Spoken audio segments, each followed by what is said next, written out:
ನಮಸ್ತೆ, welcome to ಗುಣವಂಶ್ kitchen lab. ಇವತ್ತಿನ special ಬಿಳಿ ಹೋಳಿಗೆ ಹಾಗೂ ಮಾವಿನ ಹಣ್ಣಿನ ಸೇಕರಣೆ. ತುಂಬ ಸಾಫ್ಟಾಗಿರುವಂತಹ ಬಿಳಿ ಹೋಳಿಗೆ ಹಾಗೆ ಟೇಸ್ಟಿಯಾಗಿರುವಂತಹ ಮಾವಿನ ಹಣ್ಣಿನ ಸೇಕರಣೆ ಹೇಗೆ ಮಾಡೋದು ಅಂತ ಇವತ್ತಿನ ವೀಡಿಯೋದಲ್ಲಿ ನೋಡೋಣ. ಈ ಸೀಸನ್ ಮುಗಿಯೋಷ್ಟರಲ್ಲಿ ಇದೊಂದು ರೆಸಿಪಿನ ಟ್ರೈ ಮಾಡಿ ನೋಡಿ, ತುಂಬ ಟೇಸ್ಟಿಯಾಗಿರುತ್ತೆ. ನಿಮ್ಮ ಮನೆಯಲ್ಲೂ ಎಲ್ರಿಗೂ ತುಂಬ ಇಷ್ಟ ಆಗುತ್ತೆ. ಈ ಮಾವಿನ ಹಣ್ಣಿನ ಸೇಕರಣೆ ಮಾಡೋದಕ್ಕೆ ಮೊದಲನೇದಾಗಿ ನಾನು ತುಂಬ ಚೆನ್ನಾಗಿ ಹಣ್ಣಾಗಿರುವಂತಹ 3 ಮಾವಿನ ಹಣ್ಣು ತೊಗೊಂಡಿದ್ದೀನಿ ನೋಡಿ. ಈ ಮಾವಿನ ಹಣ್ಣಿನ ಪಲ್ಪೆಲ್ಲ ನೀಟಾಗಿ ತೆಕ್ಕೋಬೇಕು.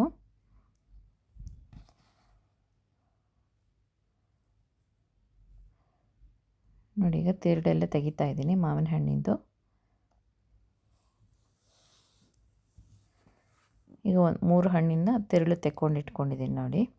ಇದನ್ನೀಗ ನೀಟಾಗಿ ಸ್ವಲ್ಪ ಸ್ಮ್ಯಾಶ್ ಮಾಡ್ಕೊಳ್ಳಿ, ಸಾಫ್ಟ್ ಆಗೋ ಥರ. ನೋಡಿ, ಈಗ ಅಷ್ಟಾಗಬೇಕು.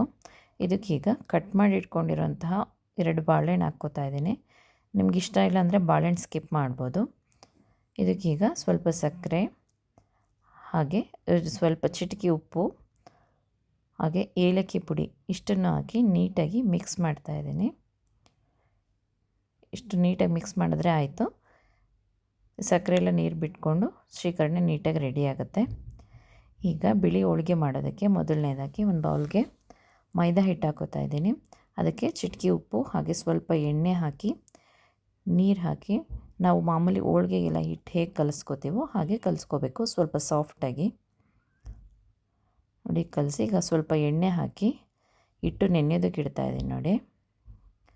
ಸ್ವಲ್ಪ ಎಣ್ಣೆನ ಜಾಸ್ತಿನೇ ಹಾಕಿ. ಮೈದಾ ಹಿಟ್ಟು ಸಾಫ್ಟ್ ಆಗಬೇಕು ನೋಡಿ, ಇಷ್ಟು ಎಣ್ಣೆ ಬೇಕಾಗತ್ತೆ. ಈಗ ಈ ಹಿಟ್ಟನ್ನು ಸ್ವಲ್ಪ ನೆನೆಯೋದಕ್ಕೆ ಇಡೋಣ.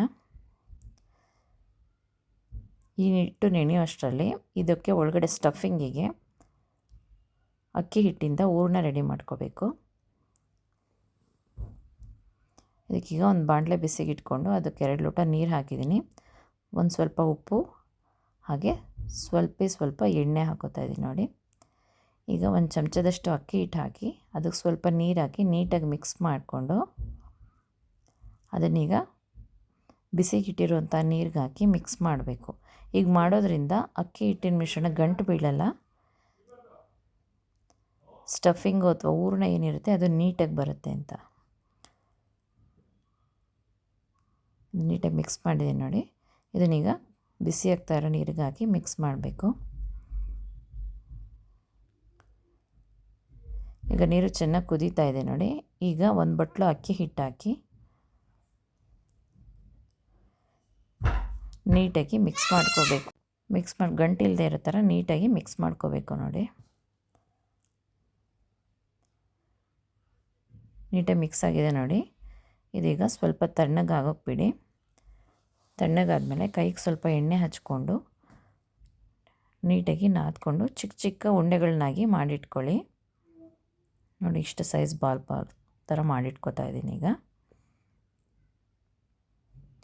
ಈಗ ಕಲಸಿಟ್ಟಿರೋಂಥ ಮೈದಾ ಹಿಟ್ಟು ನೋಡಿ ನೆಂದಿದೆ. ಇದನ್ನ ಇನ್ನೊಂದು ಸಲ ಚೆನ್ನಾಗಿ ನಾದ್ಕೊಂಡು ಈಗ ಹೋಳಿಗೆಗಳನ್ನ ಮಾಡೋಕ್ಕೆ ಸ್ಟಾರ್ಟ್ ಮಾಡೋಣ.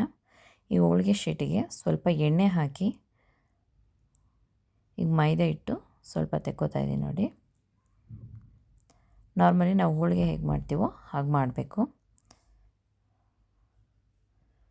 ಇದಕ್ಕೆ ಸ್ವಲ್ಪ ಎಣ್ಣೆ ಹಾಕಿ ನೀಟಾಗಿ ಅಂಗೈಯಲ್ಲಿ ಸ್ಪ್ರೆಡ್ ಮಾಡ್ಕೊಳ್ಳಿ.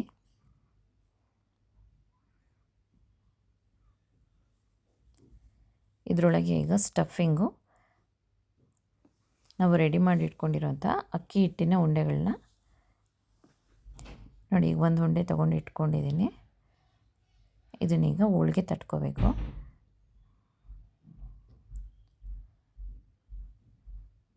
ನೋಡಿ, ಎಷ್ಟು ನೀಟಾಗಿ ಸ್ಪ್ರೆಡ್ ಆಗ್ತಾ ಇದೆ. ನಿಮ್ಗೆ ಎಷ್ಟು ಎಳೆ ಬೇಕಾದರೂ ಮಾಡ್ಕೊಳ್ಳಿ. ಈಗ ಕಾದಿರೋ ಹಂಚಿನ ಮೇಲೆ ಹಾಕಿ ನೀಟಾಗಿ 2 ಕಡೆ ಬೇಯಿಸ್ಕೊಂಡ್ರೆ ಬಿಳಿ ಹೋಳಿಗೆ ರೆಡಿ ಆಗುತ್ತೆ ನೋಡಿ.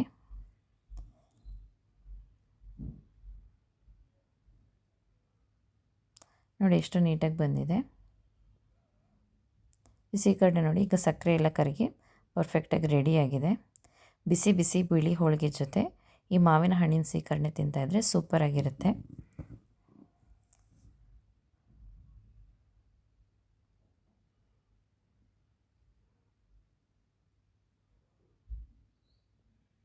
ನೋಡಿ ಎಷ್ಟು ಪರ್ಫೆಕ್ಟಾಗಿ ಬಂದಿದೆ ಅಂತ. ಈ ಮ್ಯಾಂಗೋ ಸೀಸನ್ ಮುಗಿಯೋಷ್ಟರಲ್ಲಿ ಒಂದು ಸಲ ಟ್ರೈ ಮಾಡಿ ನೋಡಿ ಹೇಗೆ ಬಂತು ಅಂತ ದಯವಿಟ್ಟು ಕಮೆಂಟ್ ಮಾಡಿ ತಿಳಿಸಿ.